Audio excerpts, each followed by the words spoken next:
guys, Nikki here, writing for Jesus. It's time to do my May wrap up. I have been just like dying to talk about these books. Let's go from worst to best. So I have one DNF. So I feel bad for saying this, but yeah, this is a Christian nonfiction book that I'm DNFing. I got really far through it. It is like 247 pages long. I got over halfway through. Y'all know that the past couple of months I've been really trying to focus more on prayer. And I read, the War Room book, and it's been going well. I still kind of get lazy sometimes, and sometimes I don't prioritize, but it has gotten better. I picked this up thinking that it was really gonna help me, give me more ideas, and help me just want to pray more and like just understand the whole process better. And it just really didn't do anything for me. It was extremely mediocre, and I just really didn't get anything out of it. And I started getting so bored, and I was like, I don't even want to pick this up anymore. I'm not learning anything. Like, he's not saying anything new. Like, just nothing was really grabbing me. Like, I didn't really like his writing style. It kind of felt like he was bragging at some times. I don't know. It just wasn't for me. I love the cover, love the title. Worry, cry, argue, fight are all crossed out, and then pray first. So, yeah. Then I picked up one of these novellas by Gabrielle Meyer. This is Bride of Basswood Hill. And this is actually the last novella in this collection, in the American Brides series. But you can read them out of order. There's no recurring characters. Like, you can read them whatever order you want. I love the cover so much. Like, I want that dress. Oh, it's so pretty. I gave this 4 stars. I enjoyed this. It was good. It is about a guy named Alex, and he owns like this whole lumber mill, and he hears that his friend, who is like his grandfather, he hears that he's really ill, and so he's like, I'm gonna go and see him. It's been years since I've seen him. I'm gonna go check on him. The grandfather's dying, and so he says, Alex, you've always been like my grandson, and I have my granddaughter Sophia. She doesn't have anything. She's come here to like take care of me and stuff, and now I'm dying and she has nothing. And so my dying request is that you marry her. And I'm not gonna be able to die peacefully if I don't know if she's gonna be taken care of. Alex feels like kind of guilty, like kind of like, oh my goodness, like how can I say no? And so they get married, and so it's a marriage of convenience, which I love. It's just them getting to know each other, and she comes over to his huge mansion. He has a huge estate, and there's different people coming over who are interested in like selling their lumber business and merging it with his. And so he's like, I want everything to go smoothly, and so we don't want anybody to know that you're just a wood carver's daughter. Like, we need to make it seem like you're high society and all this kind of stuff. So they're kind of like deceiving people and lying. Editing Nikki here. I wanted to make it clear that Alex is really kind to her, and he does not like all the deception and making it like, oh, she has to lie about who she is. It's really his dad. He's not embarrassed by her. I wanted to make that clear.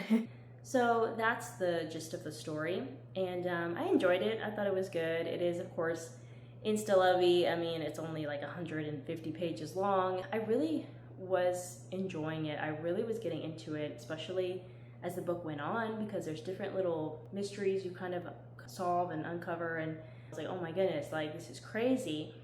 And then the last 2 chapters were like so fast and so rushed that I was like, you didn't give them like any time to process this, and like what were these people's reactions to this news? Like, yeah, I just wish that she could have like taken her time and made it a little bit longer, or cut out some of the descriptions of the grounds and like all the description of how nice the place was. Like, cut out some of that and focus on really, smoothing this out and them coming to an understanding and all that kind of stuff. So gave it 4 stars. It was a good time. I really enjoyed like the beginning and the middle. It was like really interesting. I enjoyed my time with it. So yeah, 4 stars.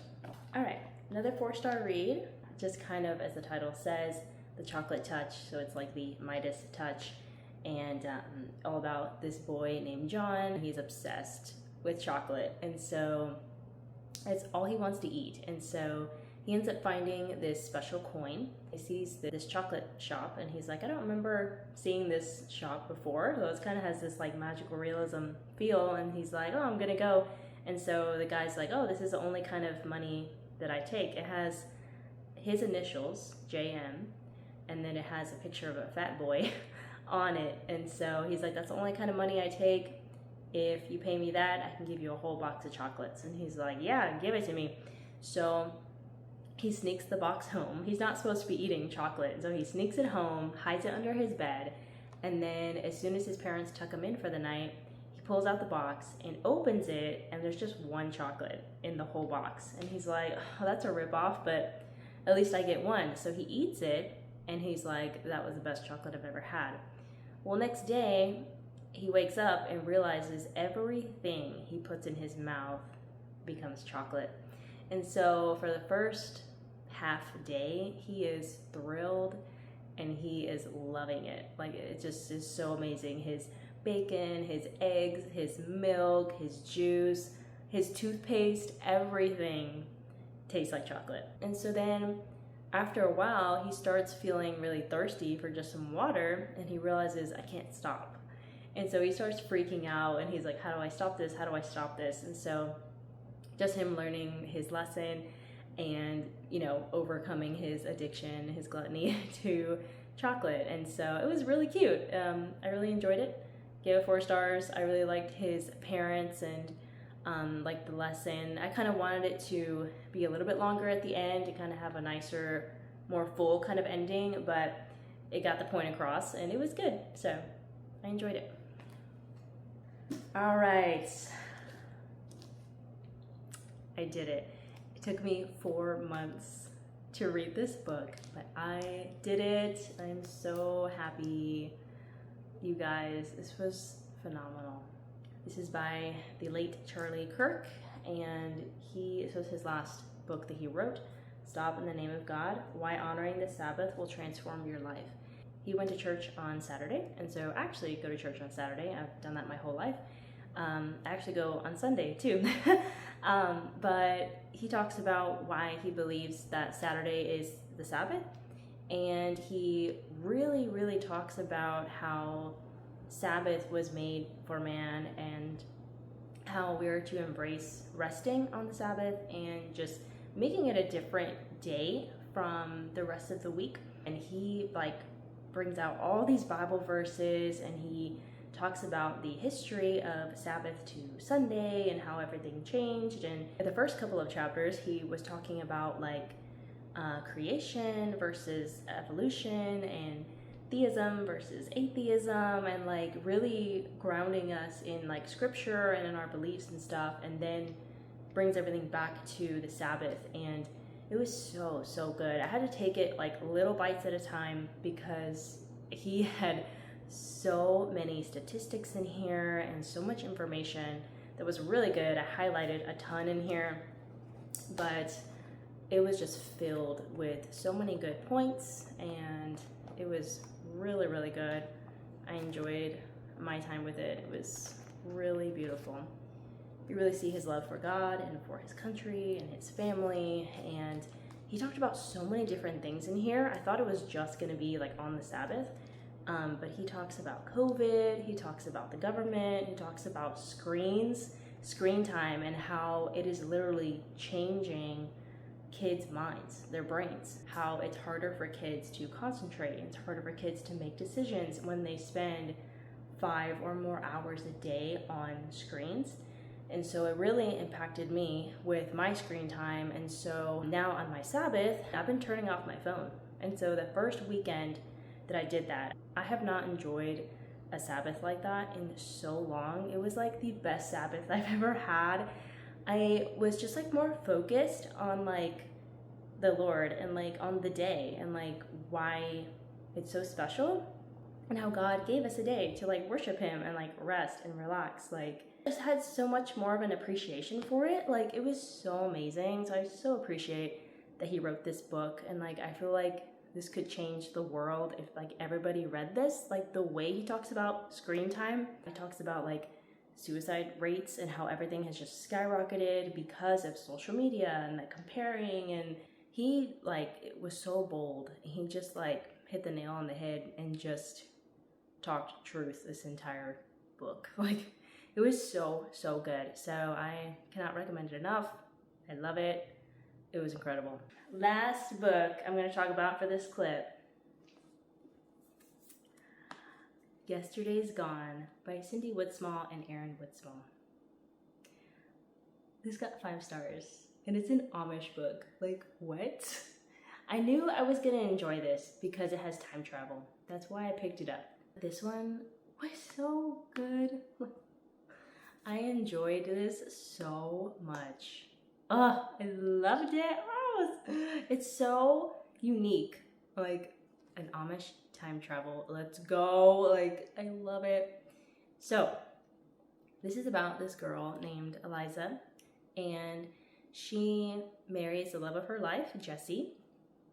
And it has been a few years that they've been married, and the Amish are really big about having a big family. She and her husband had 3 miscarriages. After the 3rd miscarriage, she's like, I can't do this. And so she is in deep depression. So when she got married, her aunt gave her this quilt, and it supposedly has like the power to send you back in time. And so she is like, I'm gonna do it. I'm gonna go ahead and go back in time with this quilt, and I'm going to reject my boyfriend's proposal. So then he will leave and he will end up finding another girl and they can have kids, because she thinks it's her fault. And she's like, I can't give him children, and so I want him to be able to have a big family and be happy, and so he'll be so much better off without me. I mean, she's like in deep depression when she makes this decision, so she's not thinking clearly, and so she does it. She goes back in time and she rejects him, and then she's transported back, and then she's like, whoa, where am I? Like she's having to figure everything out about what has happened in the last 8 years. And so she and her sister are trying to figure out what is different, what is going on. Well, it turns out that their marriage, Jesse and Eliza, their marriage really saved the community, and everything was going so smoothly. And her rejecting him and them not getting married and not being the great team that they were, things are not going well. Like, it is one thing after another that is so bad. And so she's like, what have I done? And so she and her sister are desperately trying to like fix the timeline now and figure out, how do we change things back, or how do we make things better in this timeline? And so it was so good. It was like such an adventure, and I kept going back and forth with what I thought was going to happen. I'm like, are they going to go back in time again and try to fix it and undo what she did? Or are they going to just make this timeline work and try to force this stuff to happen that was originally there in the old timeline? I loved the characters. I loved everybody so much. They were so relatable and so real. I could just feel everything they were going through.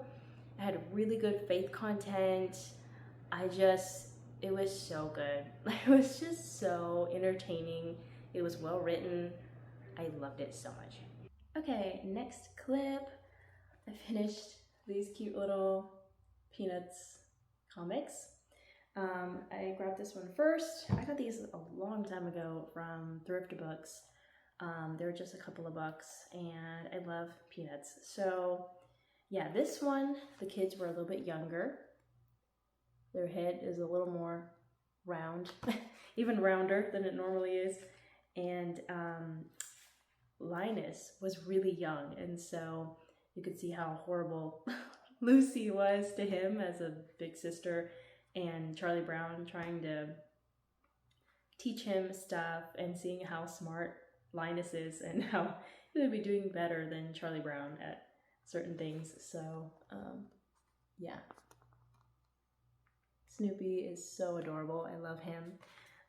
Yeah, this is a really good time. I gave it like 3.5 stars. It wasn't my favorite, but I really enjoyed it. It was a good one-timer. And then this one I gave 5 stars. Really, really good. I really enjoyed it. There was one missing though, like in the middle of the book, it looked like the page had been ripped out. So I don't know what happened there, but where is it? Yeah, right here. You can see, like there's the page missing. So I don't know. But this one was really funny. They had kind of an ongoing joke here. Schroeder is all excited because they're gonna do like a Beethoven museum or something, and he's like trying to raise money for it and just like so excited, and he's just so cute. I love him. So really enjoyed this one. They were a little bit older. Oh yeah, and then here too, this one was ripped. This last page was ripped and there's like marker.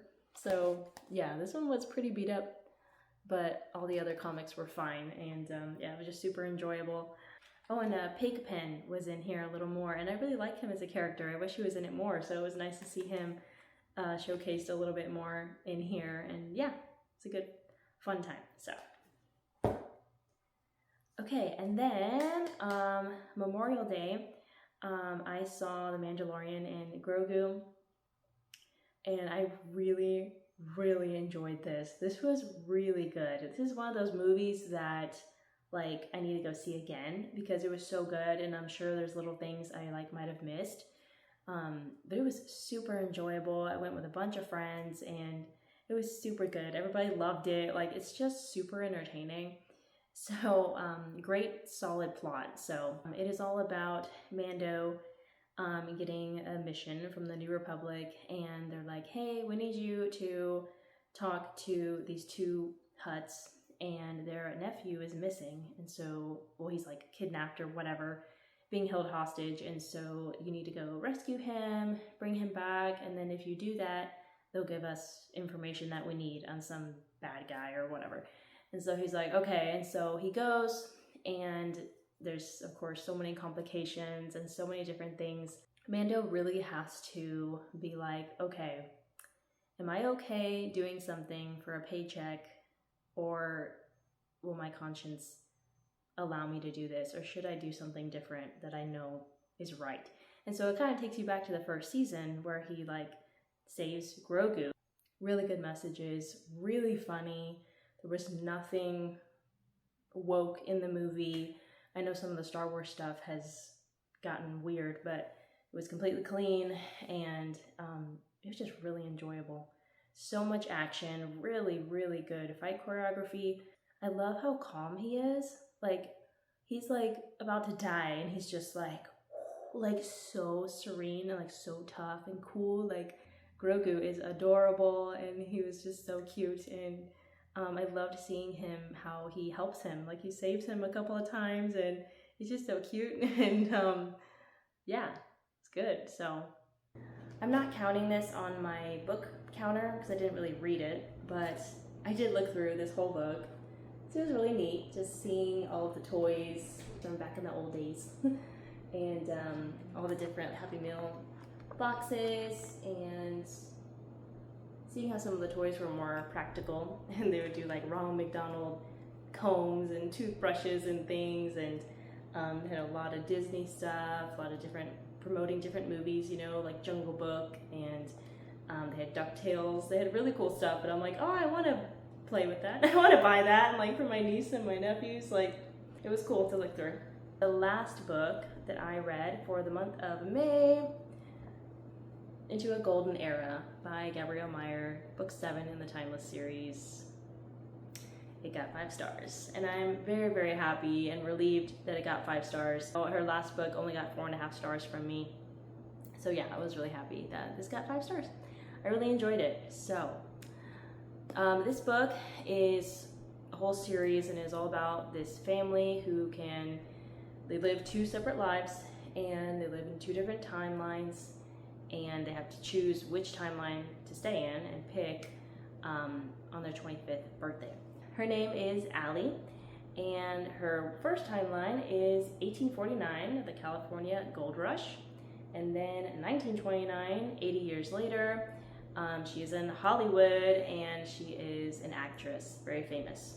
In the California Gold Rush timeline, she has traveled there from Concord, Massachusetts with her father and her little sister. Her father had gotten sick on the trip, and so she had brought them over there because of her knowledge in 1929. She knows all about the gold rush, and so she knows where the gold is and everything, and so she really wants to go and travel there, dig up some gold, and, you know, help her family, get them rich and get them financially stable. The other timeline, her family's studio is struggling. They have just started to get really big competition, and they're starting to do talkies, and so they're doing sound in movies. She has always been a silent actress, and so now they're like, okay, we gotta up our game and do a sound talking movie. She is roped into a contract with this guy who is kind of a playboy, bad boy, really famous dude on the silver screen. She will fake date him and try to get his reputation up, and then he will be in their movie. He'll play Lori or Teddy for their movie for Little Women. So yeah, that is just the story. And the California Gold Rush time, it's really scary. There's tons of crazy bandits and people. There's no law in the land. She has like no money. Her dad is sick, and so she ends up going to a little boarding house, and this nice girl who runs it, she takes her in, and she's like, yes, you guys can stay here as long as you help me cook and clean. So she realizes that where she's staying is where this notorious gangster is staying as well, and it gets crazy. It was really good. Towards the end, I did feel like the climax was a little bit dragged out, and the action and stuff was a little rushed, and like, it was really good. I just kind of was like, oh, like, I feel like I wanted her balance to be a little bit better. And she did mention something about the time crossing that we've never heard before, and then she kind of didn't fully answer it. And so I'm really curious, like, what is the answer to that question? She did say something else in the beginning of the story, something I've been wondering about since the first book. I remember talking to Celestria and being like, wait a minute, what about this? Like, how does that work? And she explained it here in this one. So that was really satisfying. I loved the family like story and like all of the mysteries that we had with the California Gold Rush. There were like so many things that like she wanted to know, and like you get little pieces of it throughout the story as like truth is revealed, and it's like, what, like, what a mess. Like, oh my goodness, this poor family, like, that was crazy. Like, yeah, now I'm just gushing. So yeah, I really enjoyed it. It was a very fun ride, and I'm looking forward to the next book. Good stuff. So that's it. That is my wrap up for the month of May. I hope you guys enjoyed it. Thank you for joining me, and I'll catch you on whatever comes next. Bye.